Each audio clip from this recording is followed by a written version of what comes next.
are live on X, on Facebook, on YouTube, and we're live on 104.1 FM and 1120 AM and the Odyssey app, and anywhere you can find KMOX radio. We're everywhere is basically what I'm telling you. And we cover all sports. The only guest I guess we don't have right now is something from St. Louis City SC. Would that be right, Drew? We'll kind of lock that in as we go along. Lutz Fantasy was such a great weekly guest for us. It's awesome. I know they're in transition there, both coach and sporting director. So we'll be watching them closely. They lost last night to LAFC 3-0. But joining us, he is a fixture. Whenever there is a big story in golf, we go straight to him. We're going to talk baseball, college football, hockey, racing, and of course, lots and lots of stuff coming for the Cardinals next week, including a John Mozeliak press conference at noon on Monday that we'll carry live, Chaim Bloom Tuesday morning at 10 that we'll carry live. Right now, we're carrying live Dan Reardon, our senior golf editor. Good morning, Dan. Good morning, Tom. I'm celebrating the fact that I chose not to exercise my credential and be in New York. What the heck is going on up there? Let me start with this, and then I'll let you go, because I witnessed it, and so did you. At Bethpage in 2019 at the PGA Championship, I walked inside the ropes with Dustin Johnson and Brooks Koepka, of all people, and followed them around. They were actually playing against each other, and they weren't on the final day, and not in the same foursome. DJ was trying to catch Koepka, if I recall, but they were receiving all kinds of heckling from the crowd. Two American players, mind you. I mean, at one point, somebody yelled out, "Paulina, where's Paulina?" to DJ, and he stopped in the middle of his swing and before he addressed the ball and said, "Can you please stop?" And Koepka, of course, was getting heckled because people don't like Koepka. American players. Now you have Europeans who are dominating the United States in the Ryder Cup. I knew it was going to be rough on them, Dan. I did not think it would get that ugly as it did yesterday. Joel Beal from Golf Digest spent 9 holes with Rory yesterday, detailing the abuse that he was getting from the crowd. This was not heckling. This was not cheering. This was vile behavior with language that is never going to be repeated anywhere on the air. And sadly, 8 years ago, I directly warned Rory of this circumstance. You know that I've talked on the air that I spent 2 days on the course at Hazeltine with Rory. I apologized to his fiance on Saturday. After the U.S. won at Hazeltine in the European press conference, I apologized in that conference to Rory as an American, and I said, "This is going to get worse. What can we do about it?" And Rory said, "These people have been out on the course from 8 in the morning drinking until late in the afternoon. These kinds of things are happening." This was not drinking. This was just vile, unprecedented behavior, not just in golf, but anywhere in sports. It's unbelievable. And what did they say? Of course, we're not going to repeat it, as Dan said, but I'll tell you, there were homophobic slurs. There was, of course, jokes about Shane Lowry's weight, which seems very light compared to what Rory received. There were chants that started with F, directed directly at Rory. I mean, do people understand that Rory McIlroy, who just won the Masters and was universally applauded by everyone in America, and who spends a lot of his time living in the United States in Jupiter, Florida, likes America? I just don't get it. What in the world are people thinking? Well, in addition to that, in his pre-tournament press conference, Rory raved about how privileged he felt to be living in the U.S., that he always wanted to visit this country and never realized what a great country it is and how fortunate we are to live in this country. But that doesn't change the fact that, they turned 50,000 people loose on Long Island. And, I didn't want to be in New York because I didn't want to be around New Yorkers on the golf course, Tom. You saw a small sample size in 2019, and it's going to get worse unless they come up with a solution. And I can't tell you what that solution is. It's stupid. It really is, to show up at a golf course and think that you're going to, I don't even know what to compare it to. I really don't. I mean, you think about the ugliest, toughest, roughest, craziest sports out there. They're not like that. And this is golf, for crying out loud. And anyway, the golf has been absolutely dominated by the Europeans. Hats off to them for playing under, not only under those circumstances, for just flat out playing great from the get-go on Friday morning, Dan. And without question, and give them all the correct credit they deserve. They've done everything they were supposed to do and more than that. But I need to remind everybody that unlike any other sport, golf is played against the golf course. And what alarmed me, and then I realized what the issue was, is the Americans did not play good golf. If you saw any of the golf on Friday, not only do the Europeans perform, the Americans underperformed. And that's not the first time. It's actually the second time. The exact same thing played out in Rome 2 years ago. And, I think I know the reason for that now, Tom. I think I have the answer. And they have a structural problem they're not going to be able to solve. Paul McGinley talked on the air that the Europeans were really well prepared over the last 2 years. No, they were really well prepared over the last 4 weeks. The last 4 weeks is when the Tour Championship took place, and the Americans made a token appearance at Napa, and they played in basically a spring training game, and they were not prepared to tee off on day one of the Ryder Cup. The Europeans, in the meantime, played in the Irish Open, one of the biggest Open championships on the DP Tour, and the following week they played in the BMW PGA Championship, one of the biggest tournaments on the European Tour, and Rory won that with a magnificent eagle on the final hole to get into a playoff and win it. They came in sharp form. They were ready to play golf. The Americans were ready, they thought, but you can't get ready without playing competitively. And that's the way it's locked in, because the PGA Tour's final event is the last weekend in August. The Ryder Cup is the last weekend in September, and you can't fill that interval with competition for the Americans. And you're going to see the same thing in Ireland 2 years from now, and you're going to see the same thing at Hazeltine 4 years from now, unless they figure out a way to get those Americans sharp. We saw Scotty Scheffler cut his hand at the beginning of the year and didn't find form until after the Masters. And they expect these players to shut it down in August and show up on the first day. They played better yesterday than they did on Friday. They played the course better than they did on Friday. And they'll play better today. Don't expect the Europeans to win 70% of the matches today, go out and win 9 of the 12 matches. Gradually, the U.S. will come back a little bit to form. But this is a structural problem, and they've got big problems going forward. Back to the Ryder Cup and the decorum there, the atmosphere there. Final thing for Dan is that I'm not sure that we ever get a Ryder Cup. I would never say never. We're going to have the President's Cup here in 2030. We've had the Ryder Cup here in 1971 at Old Orson Country Club back when the United States played Great Britain, and Lee Trevino and Jack Nicklaus and Arnold Palmer, just part of that U.S. team that won back in 1971. But Belle Reve has held its fair share of events. We're going to have the BMW Championship next year. The PGA Championship, Tiger Woods raved about the galleries and how they treated everyone as boisterous as they were. I have to anticipate that some good showings are coming here. I just would never see a St. Louis crowd doing that. I think what we saw is, and I'm sorry to say, I think what we saw is more New York than it is Ryder Cup. Mm-hmm. And I think that literally the Irish will be revved up at Adair, and the Minnesotans will be revved up at Hazeltine. But I don't think, I think the next big problem they face is that the U.S. Open goes to Shinnecock, and you might get traces of that once again on Long Island. Be well, my friend. Always great to hear your analysis, and glad you're at home and not at Bethpage in that circus. Both of us are like that, Tom. Thank you very much. Enjoyed it. Take care.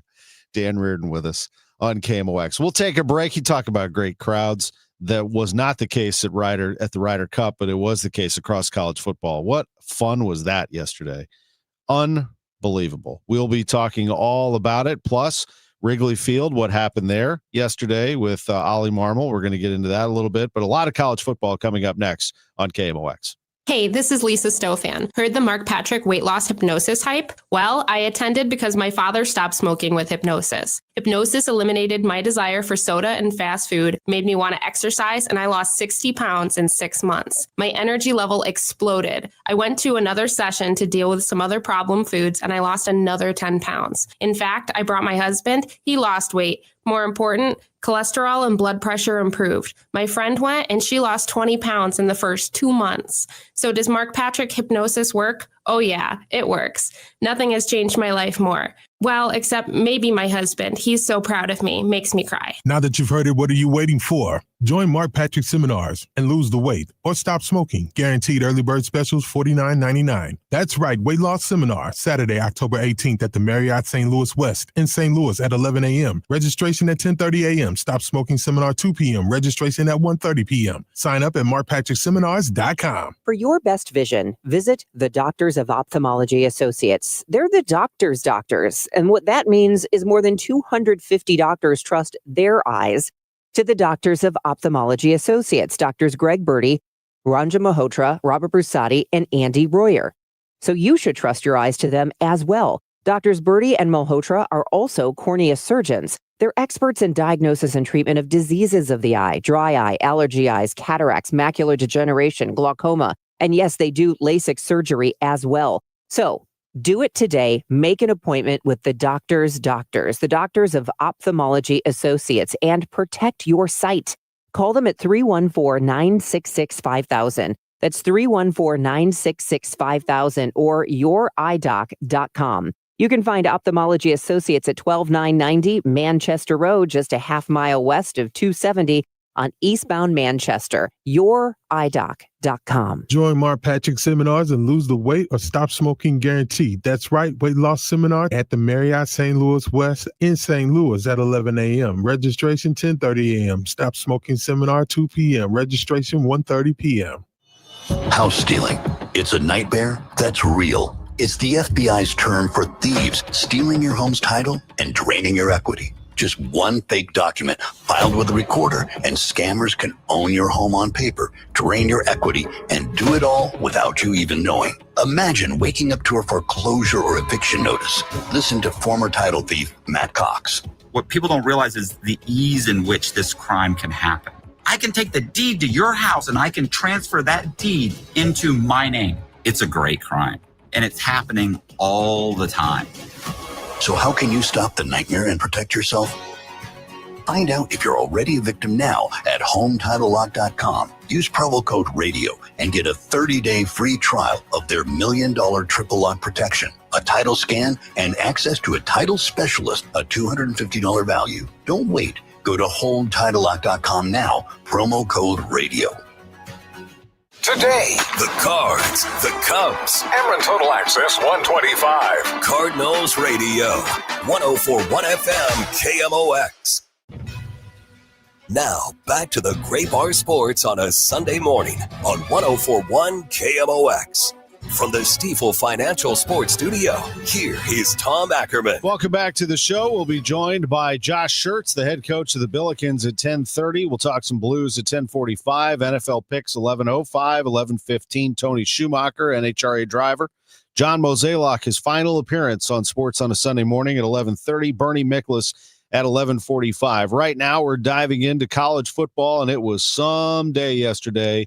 And the college football scene, let's start with Illinois, with a tremendous amount of weight on his shoulders, needing to win a game at home and just get that feeling away of getting shellacked the weekend before at Indiana 63-10. And Illinois comes through. They end up opening up a 24-10 lead on none other than USC. The Trojans come into Champaign for an 11 a.m. kickoff, and Fox has their big show there. Everybody's hyping up the game. It's a matchup of number 23 Illinois and number 21 Southern Cal. Illinois, as I mentioned, has that lead of 24-10, but the Trojans score a touchdown in the third quarter. They end up taking the lead in the fourth quarter.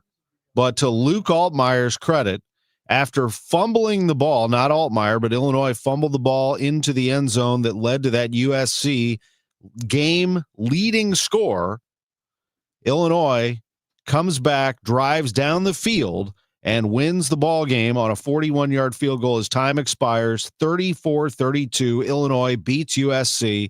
That is a big win for Brett Bielema, just to relax, take a breath, and understand that there's a lot of football left to go. Now they have to go to Purdue, and then they have Ohio State coming on October 11th. October 11th is going to be a huge day for a lot of people. We'll get to it. Let's go to the next one. That's Missouri winning 42-6 over UMass. That was an expected easy win for them. They pulled away and won this game handily, 42-6. Big thing there is getting out of that healthy. The other thing is people are starting to buzz about Missouri as a possible college football playoff team coming out of the SEC, but they won't be taken seriously until after this Alabama game. Alabama looks like the real deal. They went into Georgia and they won a huge game yesterday, 24-21 in Athens. Kirby Smart is 1-7. 1-7 against Alabama. How? I have no idea. And Kalen DeBoer, he's 7-1 against top 10 teams, by the way. Let's not forget that. But a terrific job by Alabama going in and winning a big game. And now that game at Missouri is a monster for Mizzou. If they can pull that off on October 11th, an 11 a.m. kick at Faurot Field, they will be in a very good position. If not, SEC pundits probably won't take them seriously, say that once again they're back as being a middle-of-the-pack SEC team. But if they can knock off Alabama, hand them their second loss, now you're talking. But Missouri's really good. They're 5-0, and they shouldn't worry about any of that. Block the noise out. Just continue to do what they do and build a great program. Top 25 college football. The number one game of the day was definitely in Happy Valley. Penn State was down by 2 touchdowns, came back and rallied against Oregon, the number 6 team in the nation. But once again, James Franklin and the number 3 Penn State Nittany Lions fall short against a top 10 team. They fall by a final of 30-24 in double overtime. Franklin has a 4-21 record against top 10 teams, and that's what hangs on him, even though he's built a great program. I'm already hearing people calling into national radio shows saying, when are they going to replace James Franklin?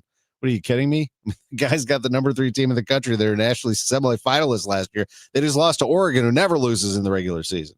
So let's all just calm down and let the season play out. Oregon beat Penn State 30-24. More so, it's a great win for Oregon.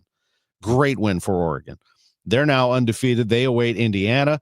Indiana won at Iowa 20-15. They're undefeated. Both of them have a week off next week, October 11th. Indiana at Oregon.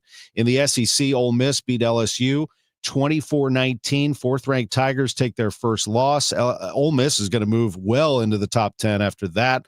And the SEC is just wild right now with LSU and Georgia both losing yesterday. In fact, numbers 3, 4, and 5 in the country all lost.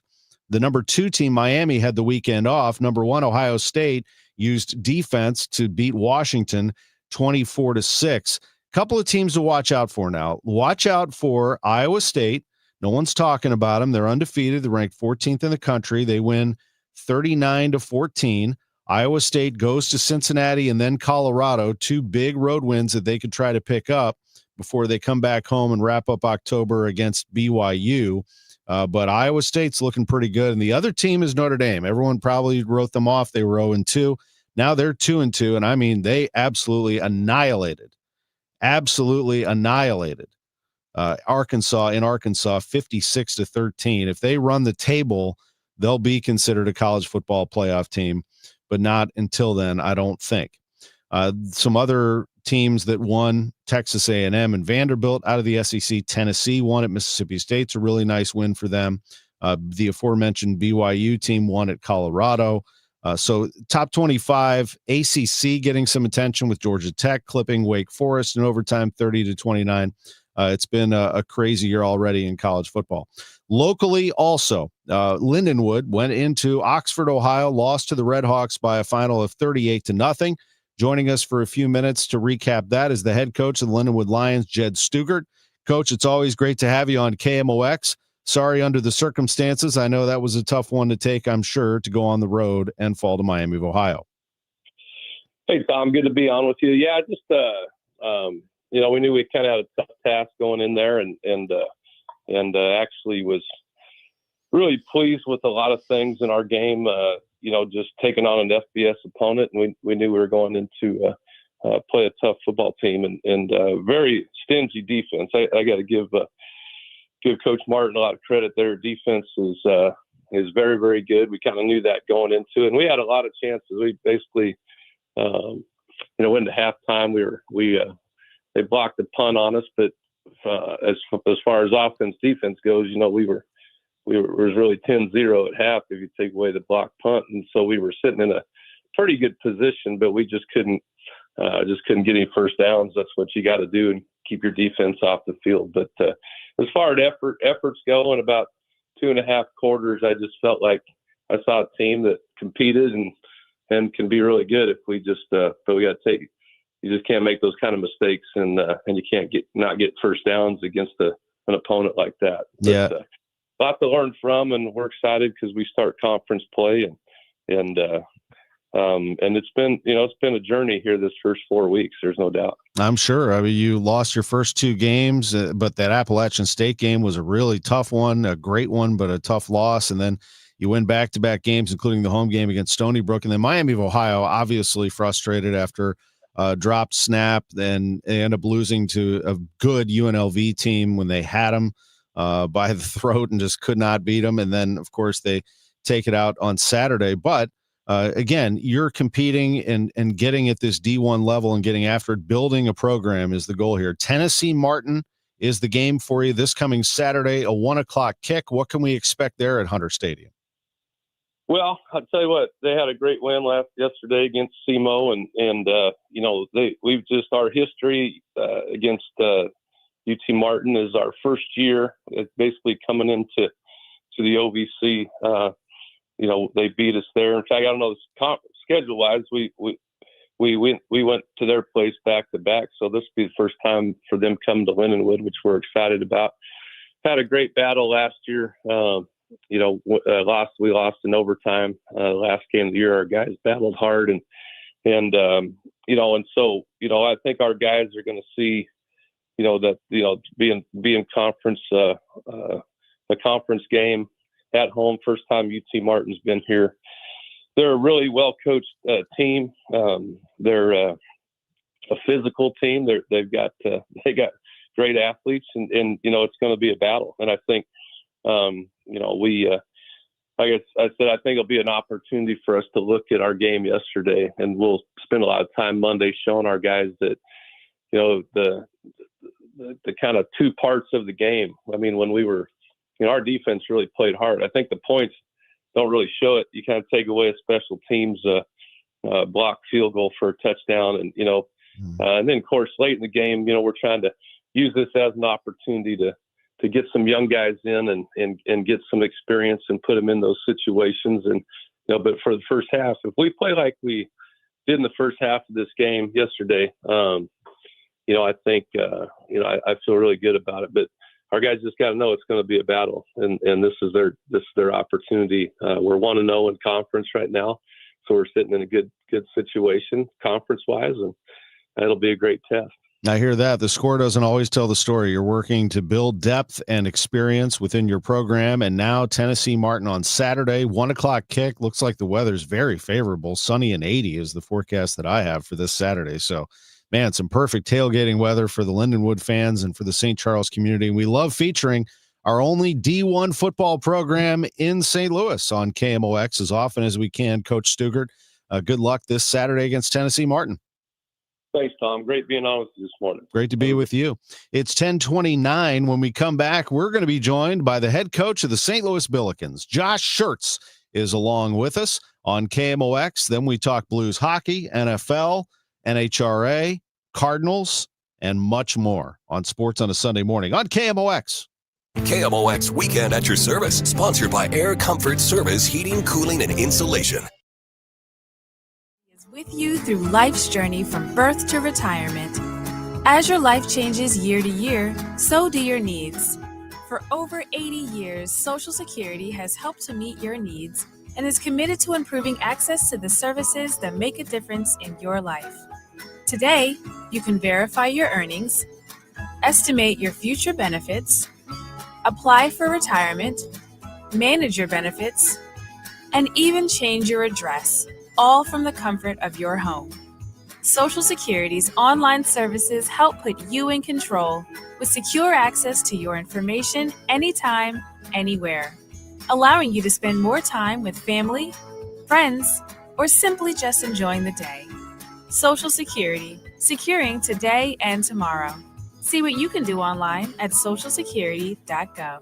produced at U.S. taxpayer expense. I'm Tom Ackerman with this month's Siteman Cancer Center Spotlight, focusing on the Siteman Kids program at St. Louis Children's Hospital and Dr. Mohammed Abdul-Baki. We have a large global program that people do not know about, thinking this is St. Louis and in the center of the country, and we get consulted on a large number of international consults. Thanks to Siteman Cancer Center, national leaders in cancer. For more information, go to siteman.wustl.edu. Are you having trouble hearing? Hearing loss can devastate the quality of your life. Now, there's an affordable fix for you or your loved one. Rated the best hearing aids of 2025 by Forbes Health, Audion Hearing has the highest quality hearing aids at the lowest prices, starting at just $98 a pair. I actually like them better than my old $5,000 hearing aid. I could not believe how my hearing and life changed. Join over 1 million happy customers by going to audionhearing.com. That's AUDIEN hearing.com. When you haven't found love,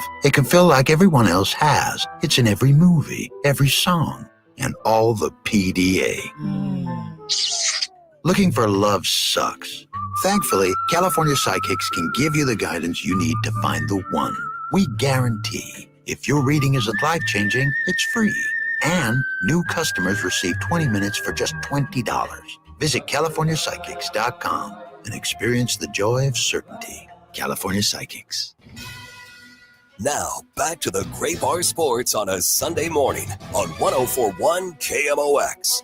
From the Stifel Financial Sports Studio, here is Tom Ackerman. And Swope brings it back. Swope with Robbie. Steps into a three. Bang! Robbie Avila! I like how Robbie just kind of ambles down. You're not paying attention to him, but he's ready, and they hit him for that trail three.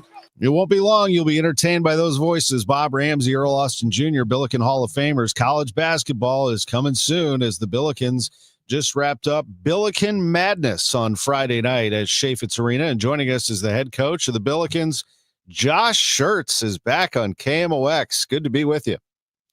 Good to be with you. Glad to have be back on. It means basketball season's around the corner. I love that sound of the call, of the squeak of the shoes, of the crowd. It's a good time. I'll bet Billiken Madness was fun. I couldn't be there.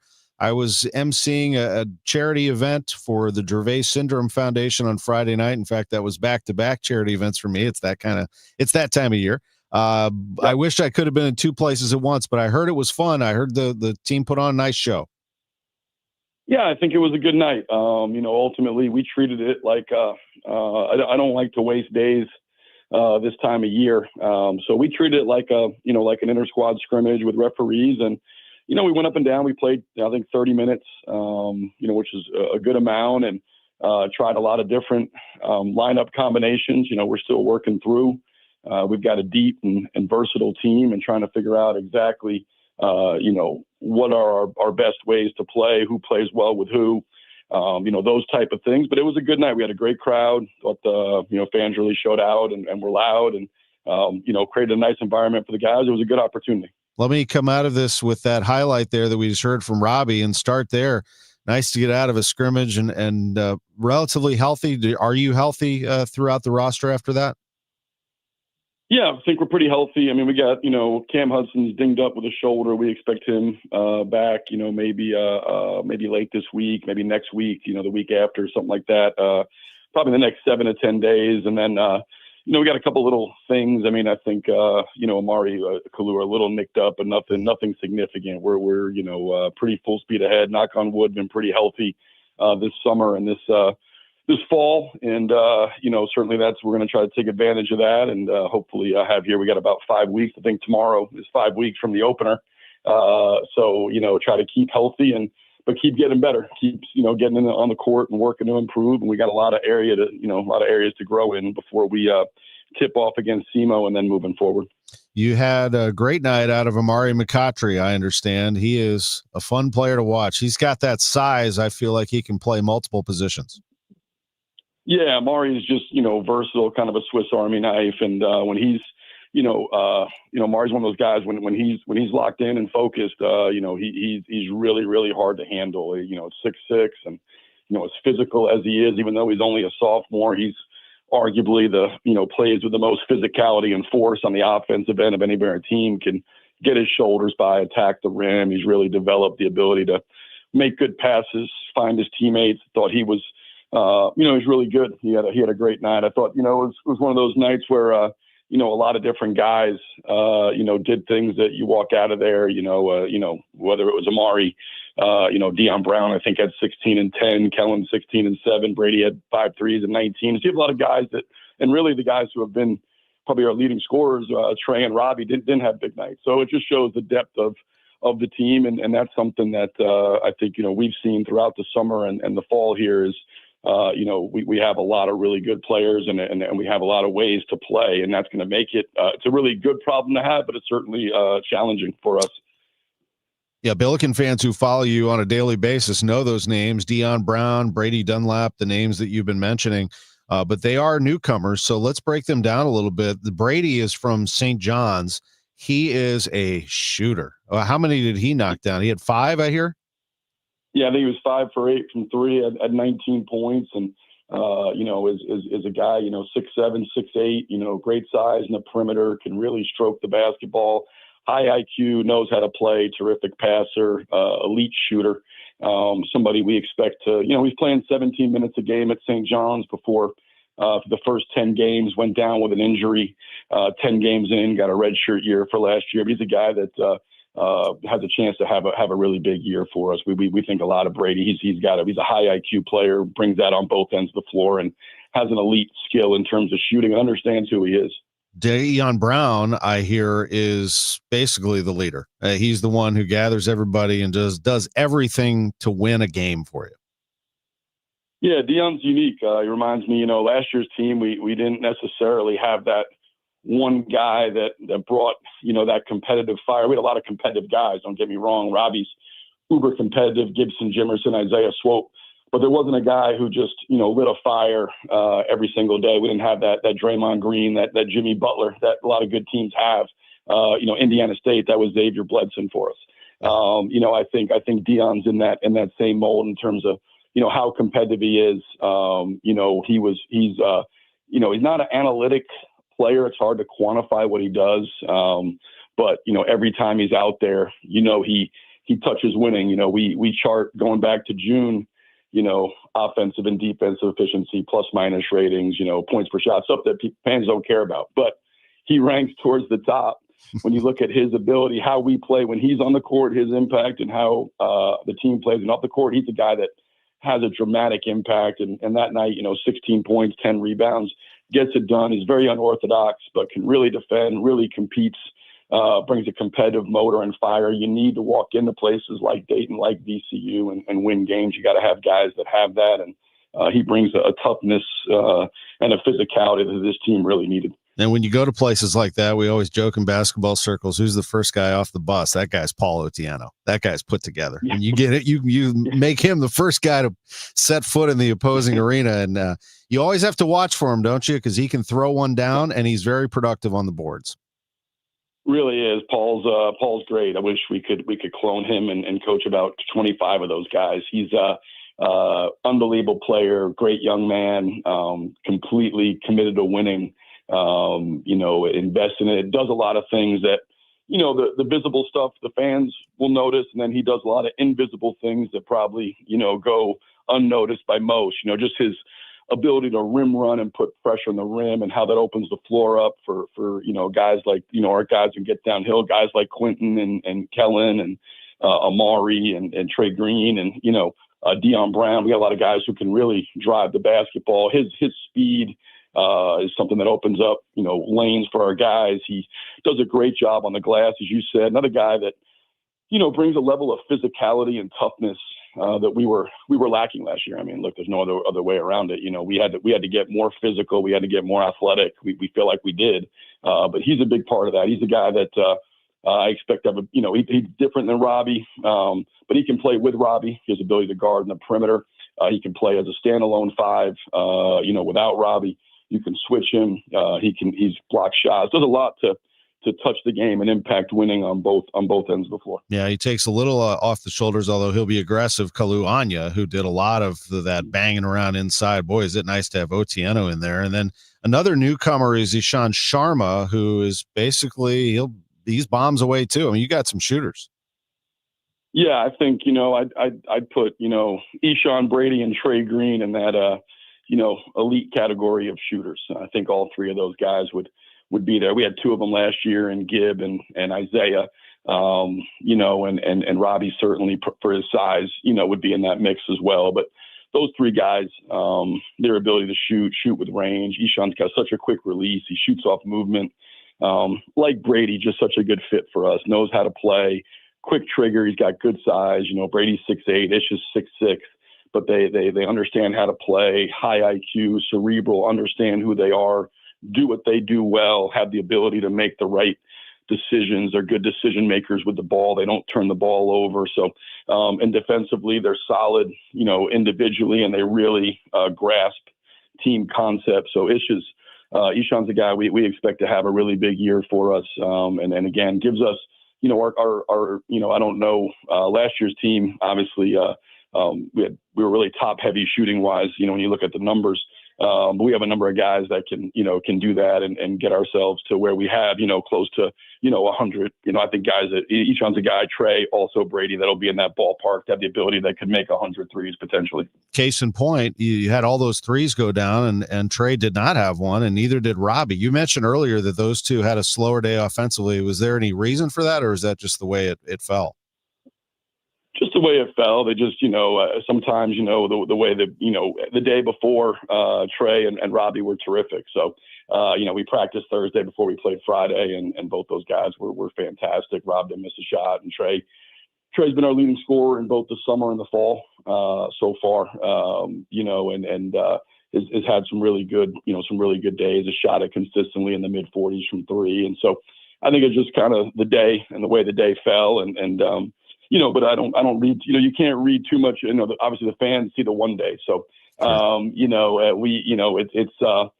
it's how it goes over time and what guys do over time. But both those guys are, really, really high level offensive players. Trey's got a little, they're different, but a little bit of Isaiah Swope into him, undersized, but can really, can score the ball, shoots it with range, can shoot off the dribble, can facilitate and play make. But I think, the difference this year for us is just we talk about the collective, collective shooting. I think the collective ability to drive the basketball is far greater too, and I think we got more guys that can play make.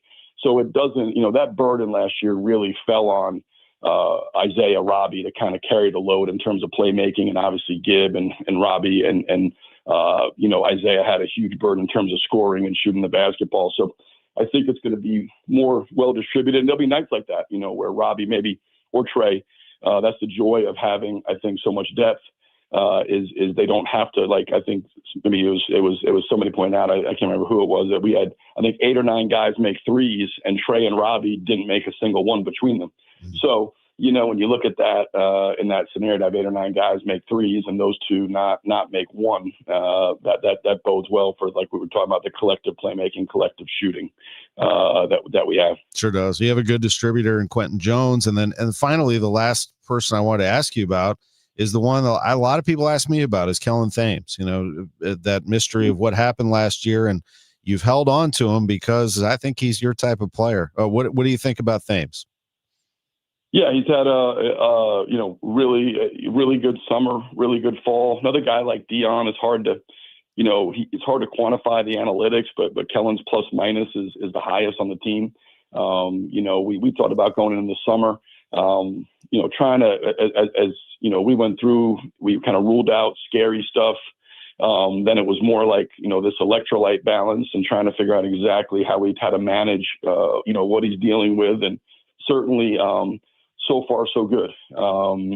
He's been able to do everything. When he does get tired, he pulls himself out. I think this team's depth's going to allow him to play in bursts and be really effective in bursts, and then rest when he needs to rest. But I think that'd be the case for every single player. I think with this team, we're going to have to play differently probably than I've ever played, in terms of being able to pick up and pressure full court and play even faster than we have. Last year, we played the slowest we played in my career.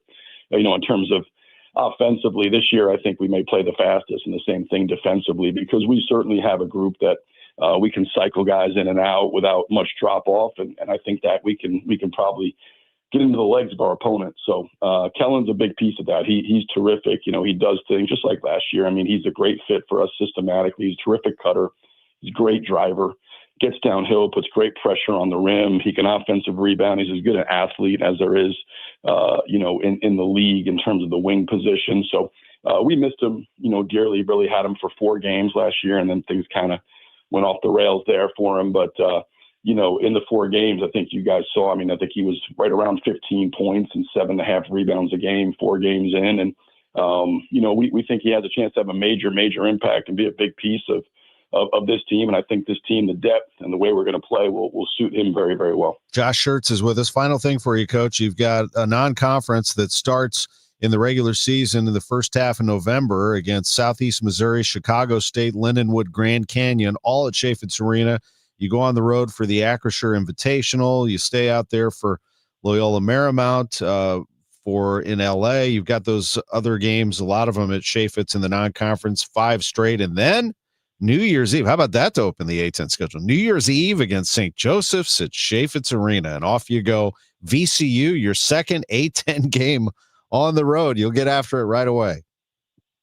Yeah, no, the schedule sets up nicely. We have some really good games at home. I think underratedly good. Obviously, 10 of our 13 non-conference games are here. Start with 5 at home. We'll play SEMO, who's picked to win the Ohio Valley. We get Chicago State, Lindenwood. Grand Canyon, be a top 75 and NCAA tournament team for the last 5 years. IPFW, who will be picked to win the Horizon. They come in November 21st. And as you said, head out to California, get 2 great neutral games, MTE, Santa Clara, and either Minnesota, Stanford, stay out there for LMU, and then come back home in Central Michigan. We got San Francisco, which will be a really good team. I think, an NCAA tournament team as well. So a lot of challenges. And then, as you said, right in the league play, December 31st, home, New Year's Eve game. I think it'll be an afternoon game against St. Joe's. Be a great way to start A10 play. And then, as you said, right into it. We get a bye right after that. And then at VCU, at LaSalle. So we'll be thrown right in the fire.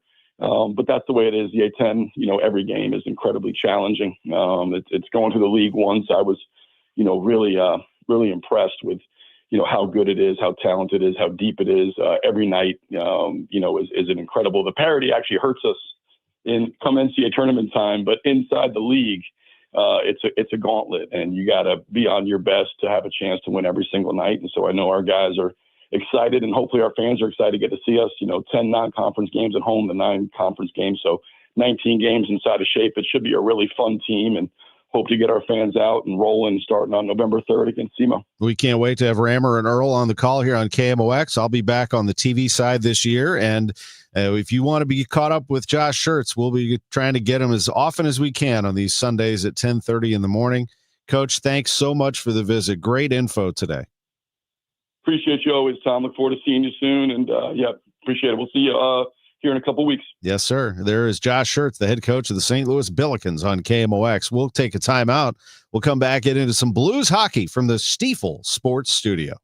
This is Megan Lynch. 250 doctors go to Ophthalmology Associates. That's why I trust them. Ophthalmology Associates, 314-966-5000 or youridoc.com. Hi, I'm Jim Brennan with McKelvey Homes. This is your last chance to live in a brand new home at The Preserve, located at Mackenzie and Watson Roads. We have 5 outstanding homes ready for move-in at amazing prices and special financing as low as 4.75%. Choose from ranch or 1.5-story homes backing to woods. Our luxurious Turnberry display is now for sale. Also, get up to $10,000 in free closing costs. Isn't it time to move up to McKelvey? KMOX welcomes Trans-Siberian Orchestra and their monumental tour, The Ghosts of Christmas Eve, to Enterprise Center December 23rd at 3 p.m. Tickets are on sale now at Ticketmaster.com.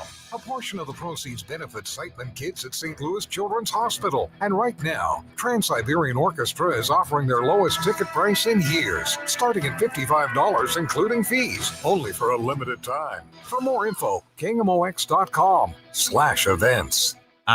Fall is here. Baseball, beautiful weather, and the changing colors of trees and shrubs. When you think of your trees, call family-owned Gamma Tree Experts. Fall is a great time to prune and fertilize your valuable trees. Our staff of certified arborists will survey your trees to determine their needs. Knowledge and quality are hallmarks of our reputation. Call Gamma Tree Experts at 314-725-6159 or visit us at gammatree.com. Your trees deserve the best care. Do you owe $10,000 or more in credit card debt or personal loans? With credit card debt at all-time highs, Debt Relief Advocates is urgently notifying consumers of debt relief now being made available, designed to aid consumers with out-of-control credit card debt. Those who qualify and enroll for this relief program will only have to pay back a fraction of what they owe. This is not bankruptcy or a debt consolidation loan. This is a relief program that credit card companies would rather you not know about, as it ends your debt nightmare and saves you lots of money. Consumers owing at least $10,000 in credit card debt or personal loans can now take advantage of this debt relief as the cost of living skyrockets. Debt Relief Advocates has established a relief hotline for you to call to learn what debt reduction you may qualify for, so don't wait. For this free information, call the Relief Hotline at 800-390-1164. 800-390-1164. 800-390-1164. Now, back to the Great Bar Sports on a Sunday morning on 104.1 KMOX. From the Stifel Financial Sports Studio, here is Tom Ackerman. Well, the Blues played last night at Enterprise Center, first home game of the exhibition season. They lost to the Blackhawks 4-2. Blues actually had a 2-0 lead after 2 periods and gave up 4 goals in the third period, including an empty netter that ended up making it a 4-2 game. Dalibor Dvorsky with the goal in the first period. Braden Shen had a goal in the second period, and then the bottom fell out for the Blues as they lose to the Blackhawks 4-2. Of course, it's preseason. You're working on a lot of things. You're keeping an eye on how everybody looks coming out of a very brief training camp session as that continues. Meantime, the Blues also made news yesterday in signing Cam Fowler to a contract extension. 3 years, $18.3 million. Fowler had a really good year last year. The defenseman who came over from the Anaheim Ducks was solid for them. He gets, again, 3 years, 18.3, so that's 6.1 per season. He has a no-trade clause, and here he is speaking to the media after the game last night. Cam Fowler. It's a point to talk about how you enjoyed it here from the time you got here. Happy to get this done. Yeah, I'm thrilled. I mean, I can't say enough about the guys in the locker room and management and everybody here and how they've welcomed me and my family, the fans, and all the support that we've had. So I appreciate the support from management to get this done. And, you know, as a player here, I'm really excited for the next few years and being a part of this team. So very grateful. Yeah, what made you want to do it and stay for another 3 years? Like, what kind of comfort did you feel here? I mean, it's a combination of everything. It's this team. It's the guys that we have in the locker room, the coaching staff with Monty and Webby and Otter. Like, I come to the rink and I'm excited to be here. I'm happy to be a part of this team, and the connection that the team has with the city too is something that is special to me. And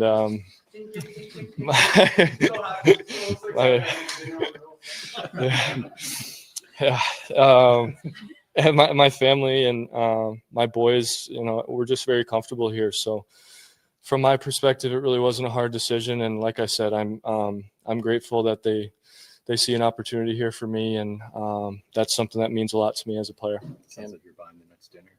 It does sound that way. Yeah. No problem. I'll be happy to do that. And Doug said that it was important maybe get this done before the season. Was that kind of important to you too, just not to have, you know, maybe that hanging over while you're playing, I guess? Yeah, you know, I think if it's a situation that works for both sides, for me, in training camp, you know, having the discussions that we had, I think it would be nice to have something done heading into the season, but it doesn't always work out that way. So that's why I'm happy and thankful for Army and Steiner and the guys involved that we were able to do something here relatively quick. And, you know, the whole process was very respectful on both sides and went very smoothly. So I haven't, you know, really played in my career where I was coming up as a UFA. So knowing that I wanted to be here and the team saw a future for me. I think it was just something that worked out on both sides. Cam Fowler, Blues defenseman, 3 years, $18.3 million extension. He would have been a free agent, unrestricted free agent at the end of this season. So the Blues get him locked up. He was good. 51 games with the Blues last season, 9 goals, 36 points.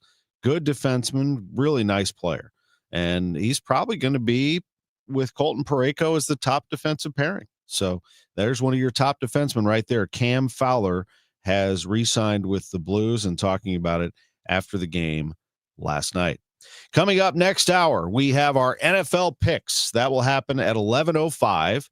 At 11:15, we'll hear from just the winningest driver in NHRA history, Tony Schumacher, who's about to step into his vehicle over at Worldwide Technology Raceway, Top Fuel Dragster, going after it at the Napa Auto Parts NHRA Midwest Nationals, the final of what is 3 major events at Worldwide Technology Raceway in the course of the year. They go IndyCar, NASCAR Cup, and NHRA. So we'll hear from Schumacher at 11:30. John Mozeliak, his final appearance on Sports on a Sunday Morning, and Bernie Miklasz. I'm going to ask Bernie about Ollie intentionally walking Michael Busch and having the Wrigley Field fans booing him and down on him, and what he thinks about Ollie's move there. That's coming up. This is KMOX. I'm Ed Evans, CEO of Consumer Cellular. We're dedicated to serving people 50 and up like me. Our needs are different. Big Wireless wants us in an unlimited plan, but if you're not using all that data, you're probably getting used. At Consumer Cellular, we're focused on affordable, reliable plans, including data that suits your needs, not ours. Our plans start at just $20, and you'll get the best customer service in the business. Call 1-888-FREEDOM, visit consumercellular.com/facts or a store near you. Plans include $5 credit for auto pay and e-billing. See site for additional facts. Life insurance. Why are you putting it off? Can't afford it? Too much hassle? Think you don't need it? There's lots of excuses for putting off life insurance. But if you weren't there, who would pay the mortgage and other bills? With Ethos, you could be covered in 10 minutes and boom, family protected. Ethos, fast and easy online term life insurance. Up to $2 million in coverage with no medical exam. Some policies as low as $1 a day. Answer a few health questions and get your free quote at ethos.com/radio. That's ethos.com/radio. Get ready, cause here they come. 1, 2, 3, 4. It's Beatlemania all over again with the Fab Four, the ultimate tribute to the Beatles. Entertainment Tonight says seeing the Fab Four is just like seeing the Beatles. Hey Jude. The Fab Four takes you through the 60s with the music that changed our lives. Yesterday. It's a show you won't want to miss. Saturday, October 4th at the Family Arena. Tickets on sale now at the Carroll House box office located at the Family Arena or Ticketmaster. Herman's Hermits, starring Peter Noon. Something tells me I'm into something good. And the Lovin' Spoonful. Do you believe in magic? Saturday, October 25th at the Family Arena with the Hollies' greatest hits, starring Terry Sylvester. Get tickets now at the Carroll House Furniture box office, located at the Family Arena or Ticketmaster. Herman's Hermits, starring Peter Noon and the Lovin' Spoonful. If you're drowning in IRS debt and can't afford to pay, then you need to take advantage of special IRS tax programs that are available and free yourself from IRS collection efforts once and for all. Due to the financial hardship consumers are facing throughout the country, the Internal Revenue Service has made it easier to settle delinquent tax problems. An open phone line has been established by Community Tax for consumers to call and see if they qualify. Take down this number or store it in your cell phone, but call the Community Tax Helpline at 800-536-9607. If you owe back taxes to the IRS and cannot afford to pay them back, or even if you have years of unfiled tax returns, there's no need to fear anymore. But you have to call the Community Tax Helpline today at 800-536-9607 for the help that you need. Don't take on the IRS alone. They can attack your wages, savings, pension, home, and even your Social Security check. Call 800-536-9607 for your free consultation and to see if you qualify. That's 800-536-9607. This is CBS News on the Hour, sponsored by O'Reilly Auto Parts. I'm Peter King, and we have breaking news out of Michigan, where there's been a shooting at a Mormon church in Grand Blanc, about 50 miles north of Detroit. Police say the church is on fire, that the shooter is, quote, down, no longer a threat. That's all we know right now. Stay right here for more on this developing story throughout the day. The church shooting comes just hours after another mass shooting in Southport, North Carolina. This is Brunswick County DA John David. The thin veneer of peace and tranquility which has enveloped this idyllic waterfront community was shattered last night by gunfire that came from the water. When the dust settled, 8 people were shot, 3 of them are dead, and at least 1 is now clinging for their life. Investigators say the shooting was highly premeditated. The accused gunman has been arrested. President Trump and congressional leaders meet tomorrow to try and avoid a government shutdown. Here's CBS's Robert Costa. A shutdown looks likely at this point, based on my conversation this morning with President Trump. He says both sides are at a stalemate. Democrats want to extend health care subsidies that were part of the Affordable Care Act, but President Trump said his focus on health care is on preventing undocumented migrants from having access to any of the U.S. healthcare system. Now, it's illegal for any non-citizen to have that sort of access, but President Trump says we're not going to have it, quote, we're not going to allow it. Democrats have said the indictment of the former FBI director is just an example of President Trump trying to get even with enemies. Vice President Vance tells Fox News not so. We're not letting politics drive this. We're letting the requirements of the justice system and the law drive this. And unfortunately for James Comey, when I look at this indictment, I see a guy who lied under oath. And he'll have his day in court. He'll have his opportunity to prove the other case in front of the jury. Comey faces charges of obstruction and lying to Congress. A new poll finds a majority of Israelis support President Trump's plan to end the war in Gaza.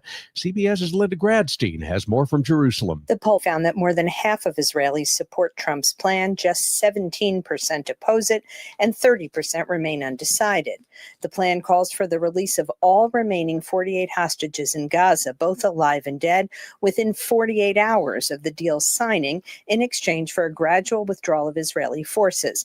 President Trump is set to meet Israeli Prime Minister Benjamin Netanyahu in Washington Monday to discuss the plan. Major League Baseball's last regular season day begins in about 3 hours with 2 American League division titles and the last National League wild card race still undecided. This is CBS News. Think O'Reilly Auto Parts for all your car care needs. Get the parts and service you need fast from the professional parts people at O'Reilly Auto Parts. The trusted voice of St. Louis. KMOX AM St. Louis. KMOX FM Hazelwood. Always live on the free Odyssey app. At 11:03, sunny and 78 downtown at the Gateway Arch. Good morning, I'm Scott Jagow. Top story this hour, a big moment today for Missouri government. This is about clarity for voters and ownership of our future. And with the Missouri First map, we can deliver. That's what Governor Mike Kehoe said in late August before calling a legislature into special session to approve a congressional redistricting map in September. Kehoe plans to sign the bill containing the map into law in a ceremony without media present. President Trump called on Republican-leaning states like Missouri to see if they could approve new U.S. House maps where the GOP might earn more seats in the House. Brad Choate, KMOX News. Retired St. Louis radio disc jockey Randy Raley spent the last several months, campaigning for a central Illinois congressional seat. I'm running for Congress in the 15th District of Illinois because the person who is supposed to be serving you is not. But yesterday, the Democrat from Highland said he's abandoning his bid to unseat Republican Mary Miller due to a health scare. Raley said he recently suffered a heart attack, and after consulting with doctors and family, he feels it's best to step away. Striking machinists at 3 St. Louis area Boeing plants say a federal mediator is coming in tomorrow to talk with negotiating teams. Members of the union have been walking picket lines since early August. They're asking for better pay and a better work-life balance. Well, she was a class of 1958 grad of Sumner High School in St. Louis, but the late Tina Turner was born in Tennessee. What's love Love for Tina Turner has everything to do with this. The Grammy-winning singer of songs such as Proud Mary, We Don't Need Another Hero, and What's Love Got to Do With It was honored Saturday in the Tennessee town of Brownsville, where she grew up, with a 10-foot statue to the Queen of Rock and Roll. The statue shows Turner with her signature wild hairstyle holding a mic. Tina Turner died May 2023 at age 83. I'm Donna Warder. KMOX AccuWeather for today will be very warm with plenty of sunshine, a high of 88. Clear low 61 for tonight. Tomorrow staying very warm with more sunshine, up to 89. Tuesday, sunny to partly cloudy, still on the warm side, a high of 87. I'm AccuWeather meteorologist Bill Dacre on 104.1 FM KMOX. Thanks, Bill. Right now it's 79 in St. Peter's, 82 in Florissant. We have 78 downtown. I'm Scott Jagow, KMOX News. From KMOX Sports, this is the Gray Bar Sports on a Sunday morning. Gray Bar, your distributor for electrical and datacom needs. Now from the Stifel Financial Sports Studio, here is Tom Ackerman.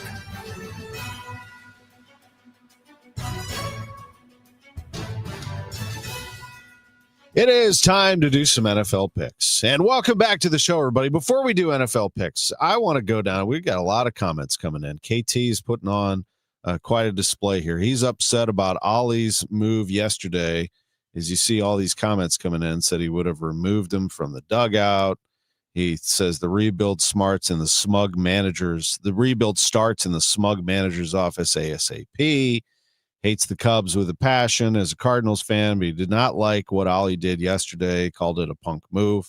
Just want to make sure I get all your comments in there, KT. I'm going to hold that thought for our conversation because I don't want to jump or steal the thunder from Bernie Miklasz. So Bernie's going to join me at 11:45 to talk about that very thing. Good morning to Josh. Good morning to Brandon. Always great to see our comments coming in on YouTube. YouTube's getting a lot of action. That one's from Facebook, from Brandon. And Joe on YouTube is looking forward to the Bloom area, as am I. We're going to hear from Chaim Bloom on Tuesday at 10 a.m. We're going to carry that live on KMOX.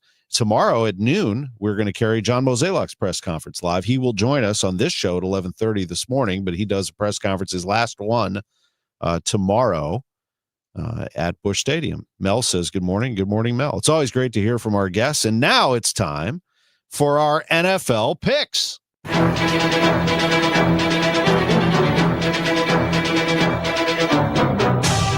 a key block by the left guard, Tom Ackerman. And right here, let's go downstairs to Moss. Marv, if you remember that big run Robert Holcomb had on the first drive, one of the guys responsible on help busting him loose was Tom Ackerman. Tom Ackerman up front, and this is a unit that has played very well. A good night for Eddie George. 21 carries, 74 yards. The left guard, Tom Ackerman, with the block that set him free. It's a first down. I wish I was that good. Tom Ackerman, former center in the National Football League, selected by the Saints in the 5th round of the 96 draft out of Eastern Washington. Played for the Saints, but on that call on Monday Night Football, assembled by our former KMOX producer, Lisa Herman, he was playing for the Tennessee Titans, played for them for 2 seasons. After a brief time with the Oakland Raiders, then he called it a career in 2003. Tom Ackerman, born September 6, 1972. So he is 3 years older than me. Someday we will meet. Maybe we should put him on this and pick. I just thought of it. We should pick against each other in the NFL picks. He's a hard guy to find. I'll tell you that. Really? Have you tried? Yes. I'll find him. Minnesota leads.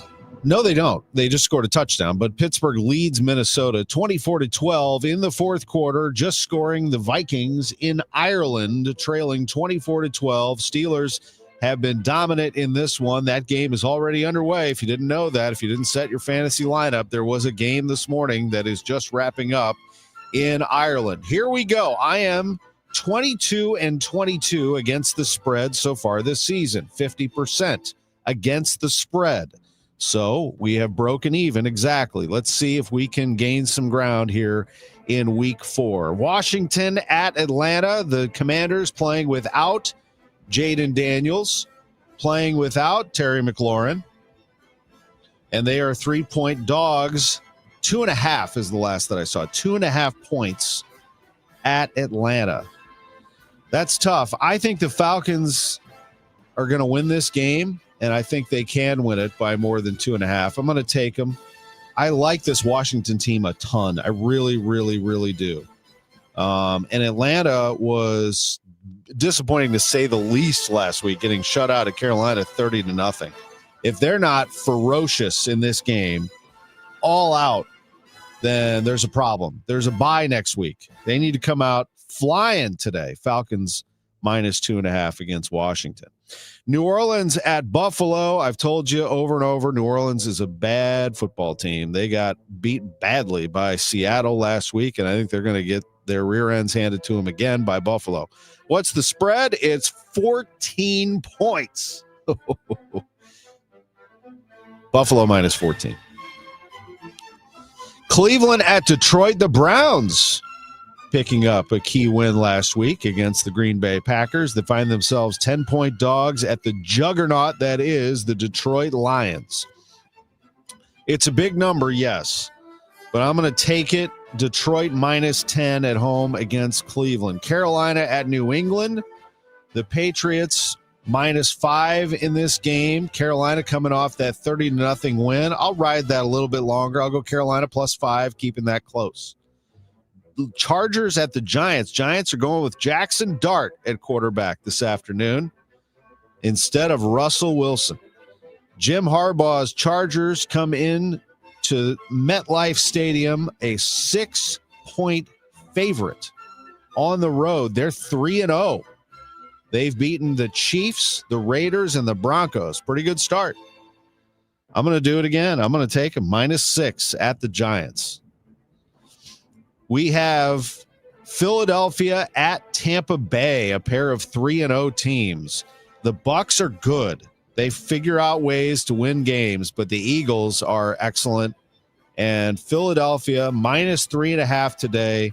They're going to come in and get the job done today. I like them -3.5. I hate that half, but I'm going to do it anyway. Philadelphia -3.5 at Tampa Bay. Tennessee at Houston, a pair of 0-3 teams. I would normally call this a who cares game, but we do care because you may have something on the line here. 7-point spread, Tennessee at Houston.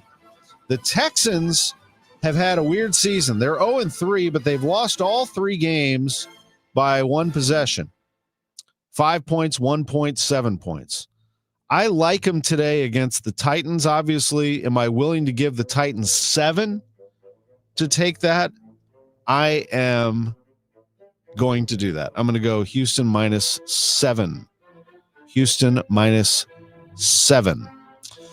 We have, what else do we have?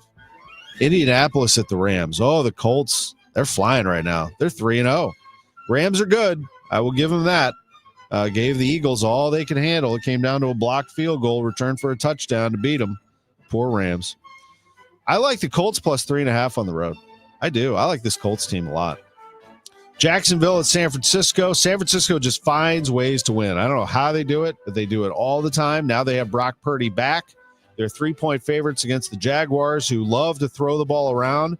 Problem is, San Francisco's got a great secondary, great pass defense, and they have Brock Purdy back, and they're going to win this game. Jacksonville's going to go all the way across the country and lose. San Francisco -3 today. I love that one, actually. Baltimore at Kansas City. Here we go. This is the game of the day. Both teams 1-2. Both teams desperate to win this football game. None more desperate than the Kansas City Chiefs. They just took care of business against the Giants. They need this one in the worst way. They cannot go 1-3, nor can they go 1-3 knowing that they just lost it at Arrowhead. They are going to win this game today, and they are, ready for it, underdogs. They are a 2.5-point dog today. Give me Chiefs +2.5. I just pounded the table on that. Pound it. Chicago at Vegas. Ooh, Bears with a great win. Great win. How are they underdogs at Vegas? Maybe I'm getting too wrapped up in this, but the Bears look really, really good. Won't they have like half the stadium? I mean, aren't all Bears fans going to Vegas? Haven't they been partying all weekend?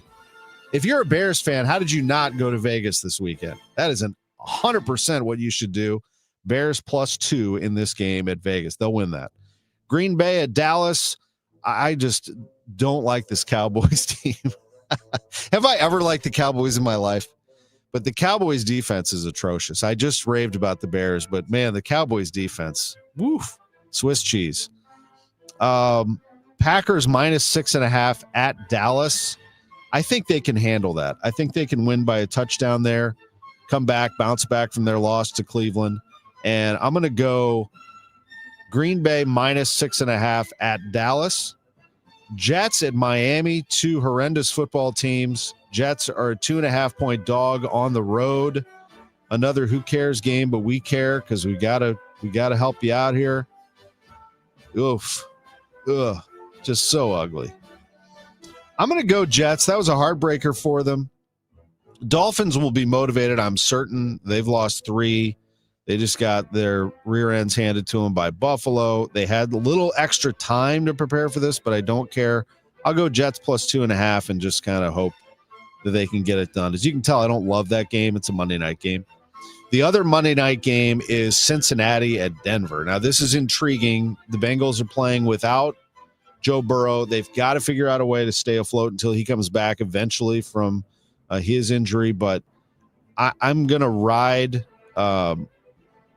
I'm going to go Broncos bouncing back here. Something was wrong with them in their last game. The last 2 games, actually. Just not able to close the deal against the Colts and Chargers. I feel like they need to make a statement here for themselves more than anything. I hate the half point, but I'm going to do it anyway. Denver -7.5, the final Monday night game against the Bengals. And there you go. Those are your picks for week 4. We're going to take a break. We'll come back. Tony Schumacher, NHRA Midwest Nationals are today at Worldwide Technology Raceway. The winningest driver ever joins us next. Rhino Shield is far superior to even the best traditional exterior house paint. Rhino Shield is 8 to 10 times thicker than paint and comes with a 25-year transferable warranty. Rhino Shield is the only ceramic coating company that has been chosen by Disney, This Old House, and 3 times on HGTV's Curb Appeal, where every episode is concentrated on unpainted brick, bonds and seals to stucco, wood, hardy, block, color lock, masonite, and more. No better product for those steel aluminum-sided homes that have become, chalky and tired looking. We coat sloped and flat roofs to extend their lives too. After 15 years, we've got a great reputation and a superior product. As long as it's affordable, why wouldn't you do it? Before you make the costly mistake of painting with traditional paint, you'd be best served to call Rhino Shield today. We are the experts and our evaluations are free. 877-25-RHINO or 877-25rhino.com. Tell them, ladies. Don't paint, don't Rhino, go Rhino Shield. Never paint your house again. Rhino Shield. Hey, this is Charlie Brennan along with Dr. Colleen Bosler and Dr. Adam Voss of the Audiology Center. When was the last time you really enjoyed a conversation without straining to hear? Charlie, so many people think hearing aids just make things louder. But that's old technology. Today's hearing aids do so much more. Exactly. With the dual chip technology, our hearing aids actually separate the speech from the background noise. Which means at a noisy restaurant, you'll hear your friends and family, not the clinking dishes. And the best part, your brain doesn't have to work overtime trying to fill in the blanks. So that keeps your mind sharp, your conversations easy, and your relationships stronger. Because hearing well isn't just about sound, it's about staying connected. Thanks, Doctor. Call the Audiology Center today to schedule your annual hearing evaluation. Don't miss another moment. Call 636-441-7470 or visit the Audiology Center STL.com. Hey, this is Debbie Monterey, and some of you may know that I moved my mother to St. Louis about a year ago because she's aging and I needed to help her with day-to-day things, including getting her estate planning together. I recently met with the folks at Jansky Law.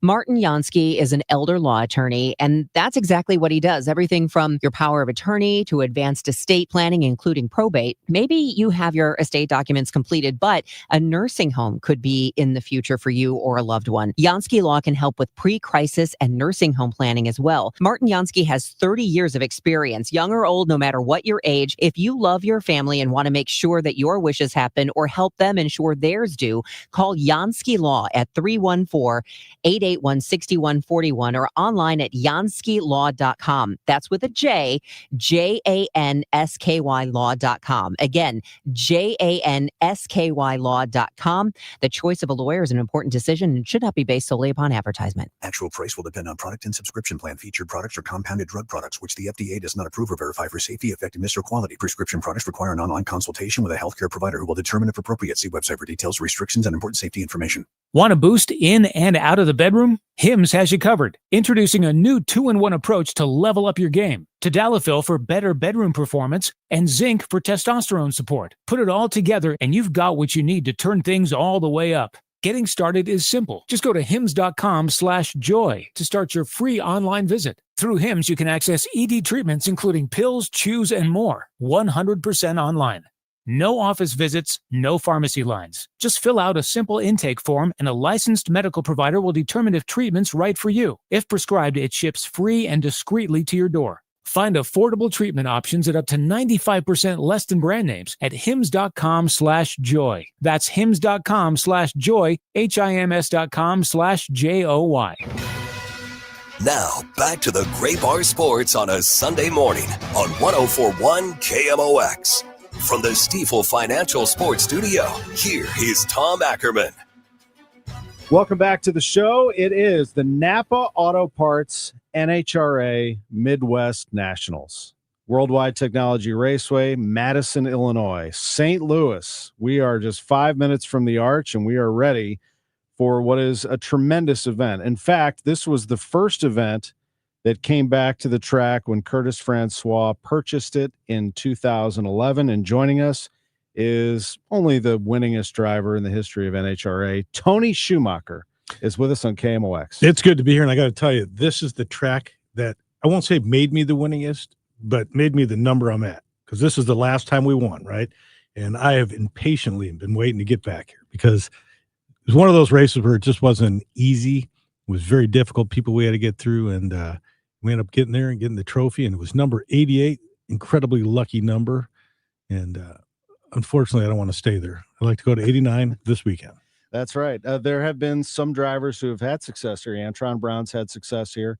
You have had success here. What is it about St. Louis, just in general, the experience that you like?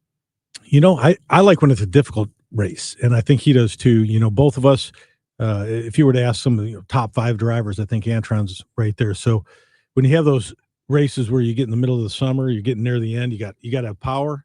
You got to be able to pedal a car when it smokes the tires. And I think to be a champ at this, when you get into this part, you're in the countdown. The pressure's really high. The cars have to perform. The drivers have to step up. You know, there's a handful of people that can win at those races. So, and I think me and Antron really like the pressure. You know, so when you get near the end of the year like this, and the big moments come up, and it's like it's a must-win type thing, we just do good. There's a lot of talent out there, isn't there? It's stupid right now. Not just the drivers, but the teams. I mean, there's a lot at stake, and there's a lot going on out there. You know, for a long time, I mean, we won 6 championships in a row, and everyone was fighting for number 2, and it was just the way it was. It was understood. John Force was doing the same thing. Everyone was battling for a second spot. Right now, you have no idea who's going to win. There's 10 people that can win at any given day at any of the races. I think it's the drivers have found homes. The crew chiefs have found homes, and there used to be silly season. Everyone rotated and switched. It's not like that right now, man. People have settled in. They found their teams. They found their homes. And the more experience you get with a crew chief and a driver and a team, the better the team gets, the higher the performance gets. But, you know, truthfully, like I said on stage last week, we are athletes, but we're also entertainers. And I think the fans that pay good money to get to a race, whatever sport they go to, I want them to leave and say, you know what, we paid this much, but I feel like we owe more.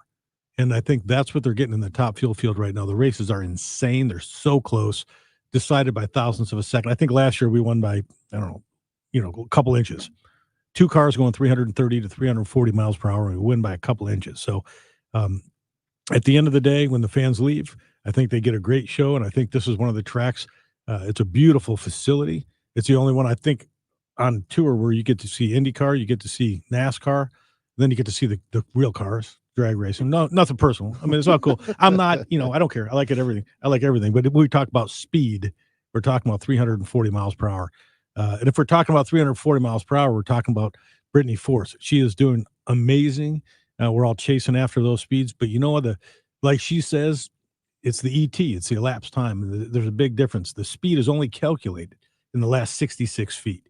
So you can have a car that runs a really good elapsed time, and that's what wins those races, but it doesn't have the speed. You can run good speed without having the elapsed time. So, but fastest by far, top fuel, funny car, greatest sport in the world. It's mind-blowing how fast you go. And then also the fans get accessibility. I mean, you all are available to them. Like they can go down and see everything pretty much, can't they? Absolutely. And I think, there's a couple of things. The fans that were there last weekend, some people had literally people that go out because I drive for Rick Weir. So he's got a NASCAR. Cody, his son, drives. And people that are out there trying to pull marketing dollars together. They've never been to a drag race before, and you bring them out and they go, this is insane. You get to walk in, stand by the driver. This is unheard of. But then they say, you also go in the stands and feel like you're in the car. So it's really one of those sports where you are all in as a fan. Like you get to feel the earth rotate. You get to feel like you're sitting in that car.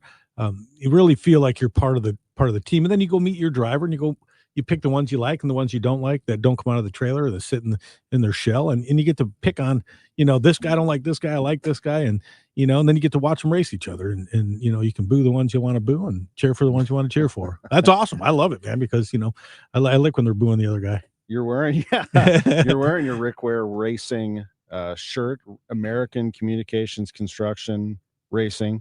Clay Milliken's part of that, right? Yeah, he is. Great teammate. Like when I started in Top Fuel, I drove for the Peak Brothers, but it was shortly after that my father put a team together and there was one car. We drove Exide batteries. It was one car. And a few years later, we picked up the Army. We had a 2-car team, and then Bazemore came over and drove, and then all of a sudden we had 8 cars, a few pro stock cars, a couple of bikes. We had a huge team. This is real unique. It's me and one other Top Fuel car, and I've never been able to work like that before, but it is awesome. I mean, Clay's a good guy. He's like the fan favorite ever. Like I pull for him if he's racing me. It's like he just is. He's just got the smile all the time, and I think it's how it should be. We should love what we do. I mean, we're in a dangerous sport. We're going 340 miles per hour. If you don't love this, you picked the wrong job because, you got to be committed to this. And he's the winningest IHRA driver. I'm the winningest NHRA driver. So as a team, it's such a cool package. And believe it or not, it's the first time I've ever been able to walk over and just flat out have a conversation. What would you do in this situation? And he's honest. And if he asked me, I'd do the same thing. So that's the teamwork. And it's going to pay off. We're brand new. We're still trying to figure it all out. But when it all comes together, it's going to be a world champ team.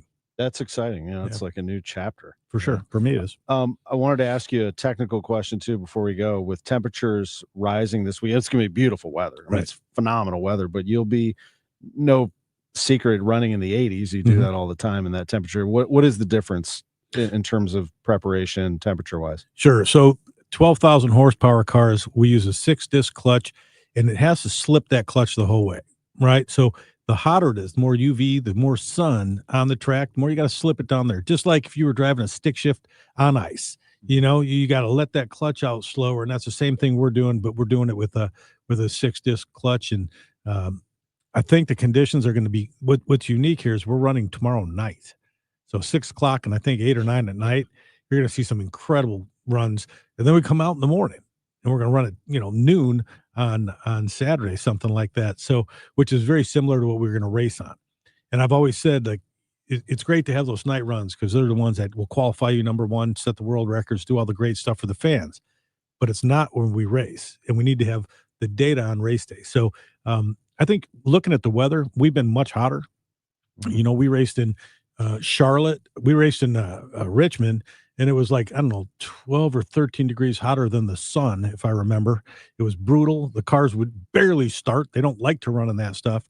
We get in the 80 degrees, 70 degrees, like we're going to see great runs, depending on the UV, depending on the sun and the track really. But for the fans coming out, trust me on this. This is a perfect weekend for racing. Get out there, get a ticket. Make sure you get by. I will be out signing.